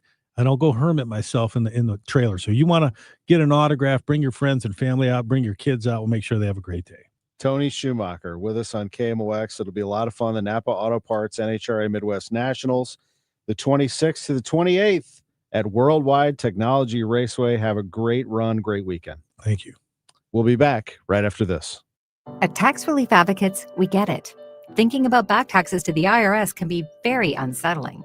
Don't lose hope. With thousands of 5-star Google reviews and an A+ rating with the Better Business Bureau, TRA is resolving taxpayers' delinquent tax problems nationwide once and for all. We could significantly reduce and even eliminate what you owe the IRS. If you haven't filed your taxes in years or are already facing collections, we can help. We aren't just some run-of-the-mill tax service company. We specialize in helping individuals and businesses with $10,000, $50,000, or even $500,000 in back taxes get speedy resolution. And in many cases, only have to pay back a fraction of what they owe. The IRS isn't going anywhere, and neither is your tax problem. To see what tax relief you qualify for, visit TRA.com or call 800-335-8578. 800-335-8578. Again, that's 800-335-8578. Tax Relief Advocates. Real solutions for real people. KMOX Weekend at your service, sponsored by Air Comfort Service Heating, Cooling, and Insulation. I'm Dave Glover, and I see clearly now thanks to the doctors, Dr. Greg Birdie, Ranjan Malhotra, Robert Brusati, and Andy Royer. You can too. Just go to youridoc.com. At Graybar, we know your time is money. That's why our services go beyond parts and products. With kitting, pre-assembly, wire carts, and Graybar smart reels that keep you moving. We stage materials and manage logistics so you can spend less time sorting and more time installing. And with locations nationwide, we deliver when and where you need it, working to make your job easier every step of the way. Yep, Graybar does that. For residential and commercial heating repairs, service, maintenance, or installation, contact Air Comfort Service Heating, Cooling, and Insulation. With over 50 years of HVAC service, get in your comfort zone this winter. Visit aircomfortservice.com. That's aircomfortservice.com. Now, back to the Graybar Sports on a Sunday morning on 104.1 KMOX. From the Stifel Financial Sports Studio, here is Tom Ackerman. Welcome back. And for the final time on Sports on a Sunday morning, at least for now, we are visiting with the Cardinals president of baseball operations, John Mozeliak. Who knows in the future our visits, but as far as our regular 11:30s, this is our last one, Mo. It's great to be with you as always. Well, thank you. Yeah, I imagine you think back to how many times we've done this Sunday show. It's been a lot of fun and clearly really grateful for the friendship and the time we've spent together. Well, same here. And we've had a lot of great talks. I've always looked at this as not a press conference, an interview, yes, but also a conversation, an opportunity to have you give your side and explain what is going on, but also be an information source for us. It doesn't get more official than having you tell things about what's going on KMOX, but I'd say more so your professionalism. I'm sure you were annoyed with some of my questions at times. I'm sure you're annoyed. Never. I'm sure that there were some things that were not comfortable to talk about, but criticism comes your way at the top and the spokesperson for the organization. That's part of the job. I've always felt like you handled that with professionalism and class. Well, thank you. I definitely appreciate that. I think the one beauty of KMOX and its reach to the fans, it's something that you have to do. It's part of the job, and giving them a little bit of a peek behind the curtain is something that I think is helpful. And, sometimes they don't like what I have to say, but at least I hope I've been transparent and honest with our fan base through the years. That you have, and thank you for that. Our only hope is that Chaim Bloom can continue to carry that on Sports at a Sunday morning like you and Walt Jocketty before you. I know that Chaim, do I have this right, that you, and the way Bill DeWitt told it in the winter warm-up was that You had looked at Heim and you reached out to him, and he said, that's really something, because I was going to mention the same thing, that both of you had your eyes on Heim Bloom a couple of years ago. Yeah, I think that's right. I had definitely spoken to him just to get his interest after his Boston situation. And once I did that, the main focus at the time, that wasn't necessarily to be my successor, but was to just get a look under the hood of our player development. And so, he agreed to do that. And I think, obviously, the success he had with that, it also led to now being my successor. And he will address the media on Tuesday morning. You are going to do it for the final time tomorrow. What do you anticipate that being like? What do you plan to talk about tomorrow? Still sort of thinking through that, but really it's just about gratitude and just thanking the people I've had to work with over the years. Obviously, these typically are about the future of what the organization is going to do, but I'm not going to have to deal with that tomorrow. So it's really going to be more of a look back and a thank you. And looking back at this past Sunday, you and I talked right before you threw out the first pitch. I knew that was going to be a strike. The former batting practice pitcher, John Mozeliak, you fired that one right down the middle to your son, Will. What was that experience like? It was super cool to have him be a part of it. I obviously, when you're in this type of job, the time away from home is large, and to have my whole family there, my wife Julie, my daughter Allie, and then Will, it was really special. You're a family man. What do you plan on doing here in the near future? Short term, I just got to break my routines, right? Because I've been doing the same thing for close to 30 years, and I just have to reprogram myself to have a different ebb and flow of a day. So I think I'll probably travel a little bit, but I'll still be around St. Louis from time to time. But I definitely won't, from a media standpoint, want to become more invisible.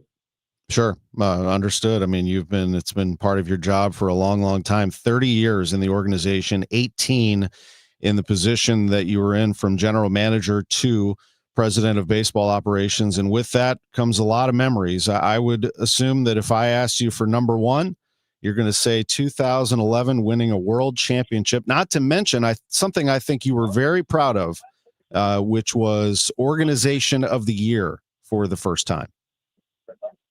Yeah, I think back to I think when you reflect on the job itself, meaning like when you work for a baseball team or any professional team, ultimately your goal is to be a part of a championship. And so obviously in 2006 we won one, 2011 we won one, and those are things I'll never forget and you're super proud of. But it's also about just the ability to maintain a successful model for so long and to have so many wins over that period. And especially if you were to do it, wins per dollar, I wouldn't be surprised if we were number one in that time period. So you take a lot of pride in that. Obviously, you mentioned organization of the year 2 years in a row. That's just a great compliment to your scouting and your player development. And those are really just amazing times. And hopefully the organization can get back there.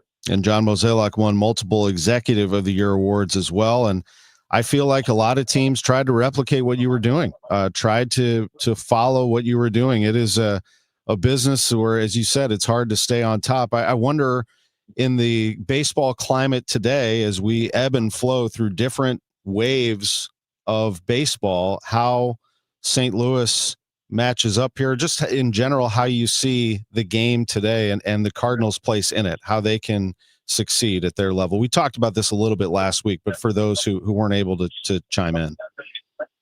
I think the most important thing right now is sort of the difference in economics than it was 15, 20 years ago. And you're starting to see a big dispersion in the haves and have-nots. And so, we were always a small market team that was able to compete almost as a large market because of our TV deal, because of our attendance. And so from a revenue standpoint, we were able to punch above our weight. I think what you're seeing happen, though, now is these are becoming more challenging. after the TV bubble has burst, attendance in St. Louis has dropped. And so, these are opportunities now for the next leadership group to come in and hopefully find ways to leverage those situations and get us back to where we once were. But the one difference is from low revenue teams to high revenue, I think it's a growing spread in that from the haves and have-nots from 15, 20 years ago. Do you believe, from your observations watching them work, that the Cardinals are in a good place with this leadership group, not to mention ownership group? Yeah, I think a couple things. One is I do think like our minor league system is stronger than maybe we're getting credit for. I think our international department has been producing more, and you'll see that in the next few years. So I think under Moy, we've seen some success there. And then obviously Randy Flores running the draft. So I think there's like a lot of just, underneath things that are positive. And so Cardinals fans should feel good about that. And then with regard to leadership, I certainly hope this group can take it to the next level. And, I certainly wish them the very best. And finally, John, you've been surrounded by many people in your career. You've had a lot of people to go around and thank, and people have come around to thank you. And I'm sure they've come out of nowhere. The people you haven't heard from in a while, so many people that have come into your life. But I would go out to say that number one is your wife, Julie, who I understand you will be attending the game with today.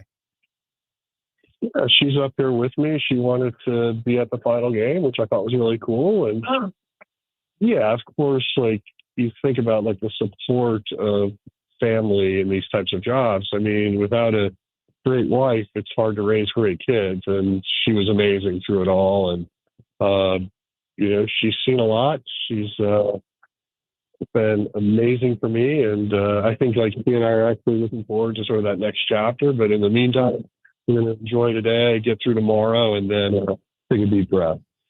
One chapter ends, another one begins for John Mozeliak. Again, thank you for all the visits here on Sunday. Very meaningful to our radio station, our partnership, and we appreciate you very much. All right, Tommy, thank you, and I wish you the best. You as well. John Mozeliak, Cardinals president of baseball operations. Final game today at Wrigley Field, and a pleasure to have him through all these years on the show. We look forward to our visits in the future with Chaim Bloom and his leadership group. We will take a timeout. When we come back, Bernie Miklasz will be with us. We have a lot to go over with Bernie. We'll take him up until noon. Sports on a Sunday morning from the Stifel Sports Studio. KMOX welcomes Trans-Siberian Orchestra and their monumental tour, The Ghosts of Christmas Eve, to Enterprise Center December 23rd at 3 p.m. Tickets are on sale now at Ticketmaster.com.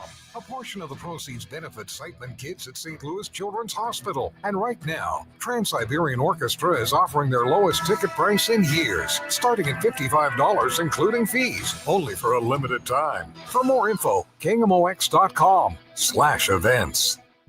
Life insurance. Why are you putting it off? Can't afford it? Too much hassle? Think you don't need it? There's lots of excuses for putting off life insurance. But if you weren't there, who would pay the mortgage and other bills? With Ethos, you could be covered in 10 minutes and boom, family protected. Ethos, fast and easy online term life insurance. Up to $2 million in coverage with no medical exam. Some policies as low as $1 a day. Answer a few health questions and get your free quote at ethos.com/radio. That's ethos.com/radio. We know you're uncertain about psychics. Is this fortune teller you found on a forum legit?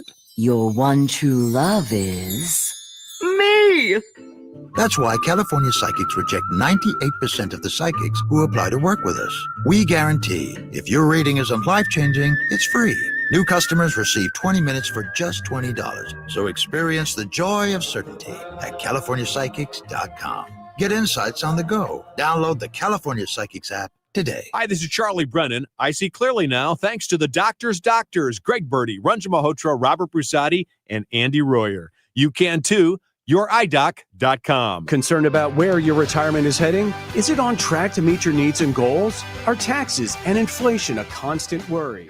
Well, you can join Jerry Means for What Retirement Means to You, powered by Means Financial Group, and find out how their team can help guide you to that retirement you've always dreamed of. Tune into What Retirement Means to You with Jerry Means, Saturdays at 3 on KMOX, the voice of St. Louis. More details at meansfinancialgroup.com. Fall is here. Baseball, beautiful weather, and the changing colors of trees and shrubs. When you think of your trees, call family-owned Gamma Tree Experts. Fall is a great time to prune and fertilize your valuable trees. Our staff of certified arborists will survey your trees to determine their needs. Knowledge and quality are hallmarks of our reputation. Call Gamma Tree Experts at 314-725-6159 or visit us at gammatree.com. Your trees deserve the best care. House stealing. It's a nightmare that's real. It's the FBI's term for thieves stealing your home's title and draining your equity. Just one fake document filed with a recorder, and scammers can own your home on paper, drain your equity, and do it all without you even knowing. Imagine waking up to a foreclosure or eviction notice. Listen to former title thief Matt Cox. What people don't realize is the ease in which this crime can happen. I can take the deed to your house and I can transfer that deed into my name. It's a great crime, and it's happening all the time. So how can you stop the nightmare and protect yourself? Find out if you're already a victim now at HomeTitleLock.com. Use promo code RADIO and get a 30-day free trial of their $1 million triple lock protection, a title scan, and access to a title specialist, a $250 value. Don't wait. Go to HomeTitleLock.com now, promo code RADIO. Now, back to the Great Bar Sports on a Sunday morning on 104.1 KMOX. From the Stifel Financial Sports Studio, here is Tom Ackerman. Good to be back with you. Cardinal baseball coming your way today with a 2:20 first pitch from Wrigley Field. We just got off the phone with John Mozeliak for the final time, and now we hop on with Bernie Miklasz, joins us on KMOX. Good morning, Bernie. Good morning, Tom Ackerman. I texted you the 2-3 minutes ago, said I really enjoyed the interview with John Mozeliak. So, and if I could just say this, you haven't asked a question, but can I just say this? And I was telling producer Drew Young this. So many of us, including me, so I'm putting my hand up because I'm prominent in that group because I've had a public, a public media platform. We've spent so much time sort of beating on John Mozeliak the last 2-3 years, right? And listen, a lot of mistakes were made. We don't have to rehash that. But we spend so much time beating up on the end, which was, three years in a row without making the playoffs, some things in decline, all that. Okay, granted, we've all discussed that a million times. I think we forget to remember and acknowledge and appreciate all of the great things he did when he was here, and it's really kind of unfair. And I'm gonna, it probably, I've sort of written about that. I may write about it again because his whole body of work is outstanding. No matter what anybody says, the facts speak for themselves. Yes, it didn't end well, but what about the first 15 years that came before the last 3 years? What, they don't matter? Come on. Right. And he has, when it's all said and done, a body of work that is going to be highly regarded. Not many of these end well like you want, So he ended up not getting fired either. I mean, he ended up being able to go out kind of on his terms, which I'm sure he's pleased. Yeah, I mean, I would say there's no way for me to research this in any short time, but I would say in the modern era, I'm not talking about the 1940s, 50s, 60s, whatever. I'm talking about since maybe the start of the 1990s, mid 90s, how many guys who were either general manager, president of baseball operations, or the both, survive, last 18 years. I mean, a lot of them just get run off because they screw up a lot early on or whatever. But, if Mo screwed up, which some things were, he'd be the first to tell you.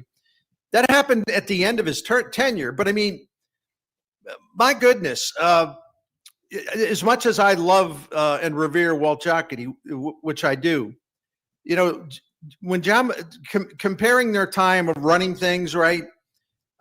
John Mozeliak, he had more years than Jocketty in the job, but John Mozeliak made the playoffs at a higher percentage of rate than Walt Jocketty. They both won 2 pennants. They both won a World Series. Their teams won 6 division titles. Mo had three losing seasons in 18 years. Walt Jocketty, and again, I revere Walt Jocketty. Walt Jocketty had 4 losing seasons, one more than Mo in 13 years. And that was with Tony La Russa as the manager, right? You look at their postseason records, pretty similar. You look at the overall winning percentage when they were running the Cardinals, regular season. John Mozeliak, 541, Walt Jocketty, 535.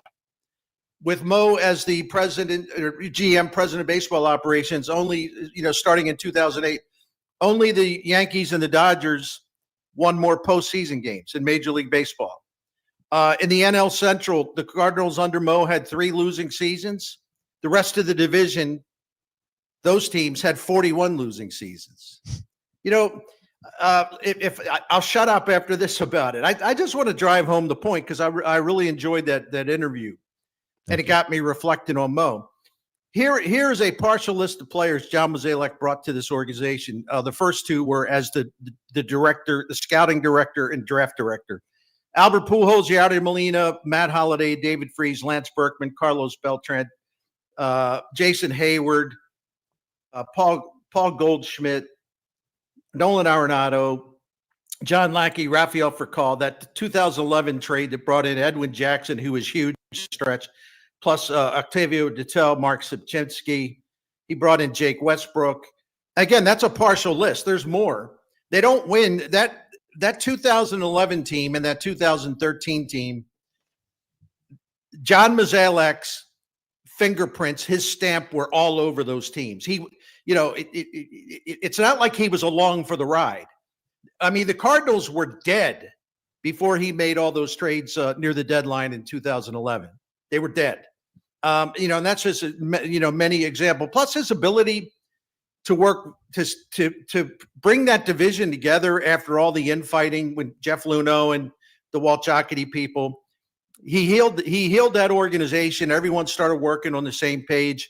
And listen, when Jocketty was fired, Tony La Russa not only lost a very, very close confidant and someone who was crucial to La Russa's success, but he lost a really great friend, right?